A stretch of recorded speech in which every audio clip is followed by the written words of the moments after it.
नमस्ते सबैजनालाई। I hope यहाँहरू सबैलाई सन्चै छ होला।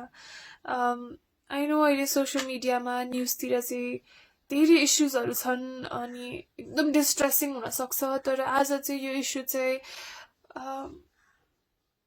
It's very important, it's a priority. त्यसैले यो भिडियो बनाउँदैछु so that we can get as much public attention, as much social support as possible। त्यही भएर यो भिडियो बनाउँदैछु। Maggie Doyne CNN hero of the year 2015, जो चाहिँ नेपालमै कार्यरत हुनुहुन्छ र नेपालमै उहाँको ह्युमेनिटेरियन कजेसहरूको लागि उहाँले 2015मा यो अवार्ड पाउनुभएको थियो। उहाँको स्टोरिजहरू चाहिँ अहिले धेरैजनाकोमा सेयर पनि भइरहेको छ। हेर्नुभएको छैन भने मेरो स्टोरिजहरूमा पनि छ, और म्यागी डोइनकै इन्स्टाग्राममा गएर पनि हेर्न सक्नुहुन्छ। सो 2 महिनादेखि चाहिँ हाम्रो लकडाउन धेरै अलि टाइट थियो होइन। हाम्रो बोर्डर्सहरूबाट चाहिँ नाकाहरूबाट कोही पनि नेपाल आउनको लागि चाहिँ रोक थियो।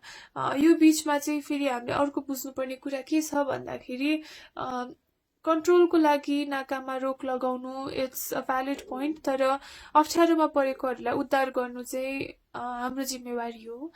सो त्यसैको पालना गर्दै अब पास्ट 2-3 डेजदेखि चाहिँ भारतीय साइडको नाकाहरू चाहिँ अलि धेरै खुकुलो हुँदै गइरहेका छन् होइन।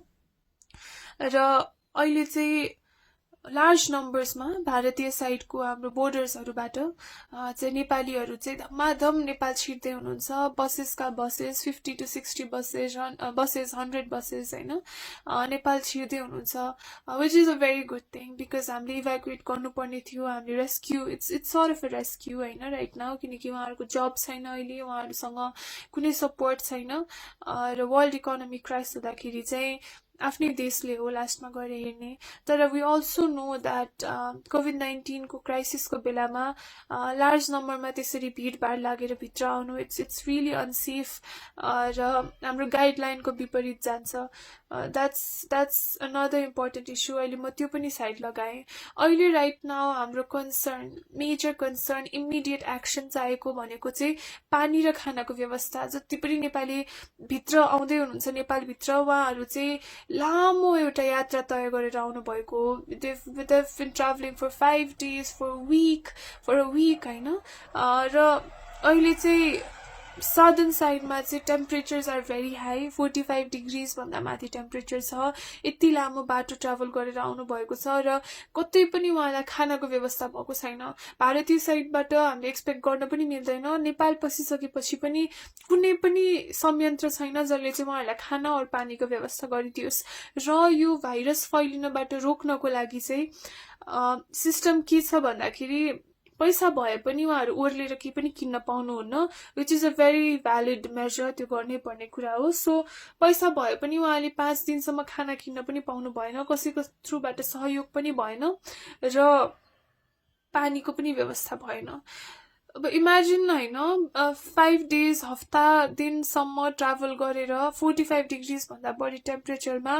वी वर ट्राभल्ड इन बसेस होइन। हामीलाई थाहा छ गर्मी हुँदाखेरि कति डिफिकल्ट हुन्छ, उकुस मुकुस हुन्छ। एउटा बसमा 60 जना प्लस मान्छे त्यसरी कोचिएर आउँदाखेरि without food and water, I'm putting focus on this time and again, without food and water it's a very difficult situation. एकदमै गाह्रो सिचुएसन छ। र जस्ट टु एम्पथाइज, जस्ट आफूलाई त्यो पोजिसनमा राखेर हेर्नुहोस् होइन। तिर्खा लाग्दा मान्छेलाई कति गाह्रो हुन्छ र कुनै पनि तर्फबाट हेल्प नपाउँदाखेरि आफूलाई कति गाह्रो हुन्छ। Just imagine once.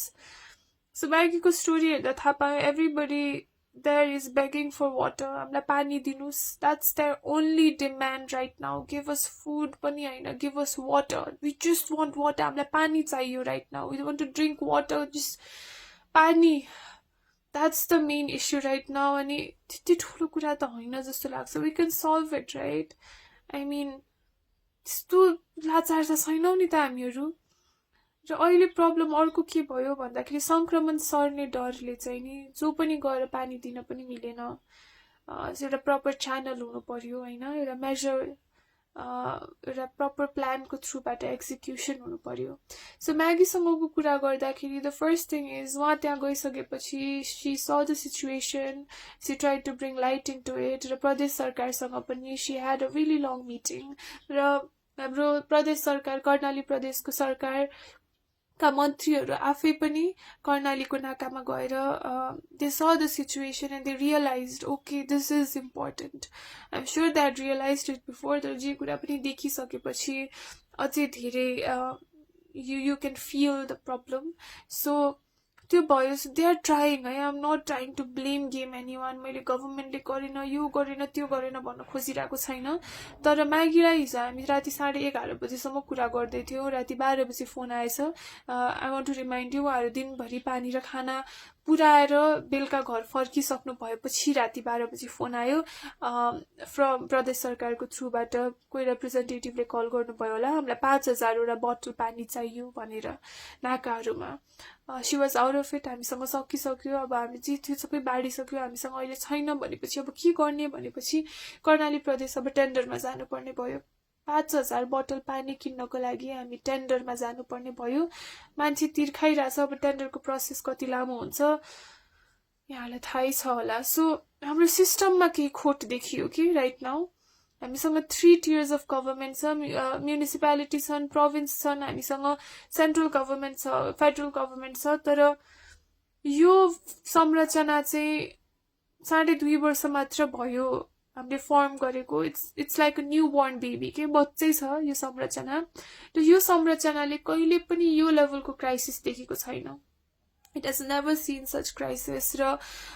पेपरमा it looks fine system looks fine सबै कुरा पर्फेक्ट देखिन्छ तर प्रब्लम पर्दा सिडिओका जाँदा नगरपालिका जाऊ भनिन्छ नगरपालिका जाँदा प्रदेशमा जाऊ भनिन्छ प्रदेशमा जाँदाखेरि we want to help but we don't have enough funds भनिन्छ कर्णाली प्रदेश आफैमा पनि it's one of the weakest किनकि उहाँहरूको आफ्नो इन्कम चाहिँ त्यो प्रदेशबाट एकदमै थोरै छ so they really have to depend on the federal government र उहाँहरूलाई चाहिँ it's really challenging they are trying their level best तर यो लेभलको क्राइसिस चाहिँ उहाँहरूले पनि they have never tackled it before र फन्ड छैन भनौँ भने फेडरल गभर्मेन्टमा including all the international and national grants and loans हामीसँग $1.2 billion just imagine how big an amount that is $1.2 billion चाहिँ हामीसँग छ राइट नाउ त्यो निकासा गर्नको लागि चाहिँ पोलिसी बन्नुपर्छ फेरि गभर्मेन्ट लेभलमा कस्तो हुन्छ भन्दा हरेक पोलिसीलाई निहालेर हेर्नुपर्छ क्रिटिकल भएर हेर्नुपर्छ सबैको सहमतिमा निस्किनुपर्छ सो यस्तो पोलिसीहरू चाहिँ आजको भोलि पनि निस्किँदैन so what we can do right now को कुरा आउँछ let's call up our connections जति पनि connections छ let's call up let's media हुन्छ कि business houses हुन्छ कि just our friend circles हुन्छ कि let's just all get connected र यो सिचुएसन को लागि what can we do packaged food कसैले म्यानुफ्याक्चर गर्नुहुन्छ भने we need to get it there पानीको बोटल्सहरू कसैले प्रोभाइड गर्न सक्नुहुन्छ भने we need to get it there कसैले फन्ड हेल्प गर्न सक्नुहुन्छ भने we need to get it to people like Maggi जस्तो मान्छेहरू जसले काम गर्दै हुनुहुन्छ उहाँसम्म त्यो फन्ड पुर्याउनु पर्यो वा अरू कुनै अर्गनाइजेसन्सहरू विलिङ हुनुहुन्छ भने उहाँहरूलाई हामीले सपोर्ट गर्नु पर्यो राइट नाउ हाम्रो नेपालभरि जति पनि एनजिओज आइएनजिओज नन प्रफिट हरू हुनुहुन्छ स्पेसली यो सेक्टरमा काम गर्नुपर्ने हुनुहुन्छ we need to get into action right now र यो इस्युलाई चाहिँ जति सक्दो मिडिया सपोर्ट चाहिएको छ अहिले पानी र खानेकुराको समस्या छ जुन कुरा चाहिँ एउटा टेन्ट राखेर हरेक नाकामा पानीको बोटल्सहरू स्ट्याक गरेर राख्ने प्याकेज्ड फुड हट मिल पनि चाहिन तातो खाना पकाएको खाना पनि चाहिन राइट नाउ सिचुएसन अनुसार एक्ट गर्दाखेरि प्याकेज्ड फुड भए पनि हुन्छ ड्राई फुड भए पनि हुन्छ हरेक नाकामा राखिदिनु पर्यो त्यहाँ छोडिदिने they will come they will pick it up physical distancing पनि मेन्टेन हुन्छ it's not very difficult we can do it we can definitely do it the second thing is overall migrant workers को issue 2 months भयो since the lockdown विदेशहरुमा lockdown सुरु भएको it's been longer नेपालमा comparatively धेरै देशहरु भन्दा धेरै पछि नै लकडाउन सुरु भएको थियो because हाम्रोमा संक्रमण त्यति बेला आइसकेको थिएन 70-75 दिनदेखि लगभग धेरै नेपालीहरु they've been stuck outside नेपालमा हामी यतिजना संक्रमित पुग्यौं भन्छौं तर विदेशमा रहनु भएको नेपालीहरूको संक्रमण गन्यौं भने it's crazy the numbers are crazy कतारमा मात्र मे 19 सम्म 6911 जनामा संक्रमण देखिसकेको थियो सिचुएसन एकदम नराम्रो छ उहाँहरू एउटा जेल भन्दा पनि नराम्रो फेसिलिटीमा बस्दै हुनुहुन्छ they all want to come back home स्टुडेन्ट्सहरू बांग्लादेशबाट कति डिस्ट्रेसिङ कल्सहरू आउँछ बहराइनबाट मलेसियाबाट डिफरेन्ट पार्ट्स अफ द वर्ल्डबाट इभन डेभलप्ड कन्ट्रिजहरूबाट प्लिज रेस्क्यू अस हामीलाई इभ्याकुएट गरिदिनुहोस् भनेर many people are in dire need right now 12,000 जति मान्छेलाई आम माफी पनि भइसक्यो भन्नाले जेलमा रहनु भएका नेपालीहरू विदेशमा जो चाहिँ भर्खर छुट्नु भएको छ they don't have any place to go देश फर्किनु भन्दा बाहेक विकल्पै छैन र कतिजना पैसा तिर्न पनि तयार छौं भन्नुभएकाहरूले पनि हामीले एड्रेस गर्न सकेका छैनौं न्यूजहरू पढ्दाखेरि थिङ्स आर ह्यापनिङ हामीले इनिसिएसन लिँदैछौँ भन्ने न्यूजहरू आउँछ बट आई थिङ्क अलि लेट भयौँ कि हामीहरू to address this situation अलि धेरै नै लेट भयौं अझसम्म पनि विदेशबाट नेपाल ल्याउनको लागि एउटा पनि प्लेन भित्रिसकेको छैन र क्वारेन्टाइन फेसिलिटिजहरू हेर्यो भने डर लाग्दो छ म त्यस्तो ठाउँमा कहिले बस्न सक्दिन थिए to be very honest Nepal गरिब देश हो यु क्यान एक्सपेक्ट मच भन्ने कमेन्ट्सहरू आउलान् तर like I said $1.2 billion just for COVID-19 $1.2 billion म्यानेजमेन्टको कुरा हो विलिङनेसको कुरा हो सकिन्छ जस्तो लाग्छ we need to get together सानो सानो मसिनो कुरामा अल्झेर भएन प्रायोरिटी के हो राइट नाउ कसले के कमेन्ट गर्यो प्रायोरिटी हो कि नेपालको सिचुएसन कस्तो छ हाम्रो इकोनोमी कुन दिशातर्फ जाँदैछ यसबाट हामी उम्किन कसरी सक्छौं भन्ने कुरा चाहिँ नेशनल डिबेट हुनुपर्ने हो choice is yours but I think यो क्राइसिस जस्तो इम्पोर्टेन्ट चाहिँ कसले के कमेन्ट गर्यो भन्ने कुरा चाहिँ कहिले पनि हुन सक्दैन सानो तिनो कुराहरूबाट चाहिँ I think we need to get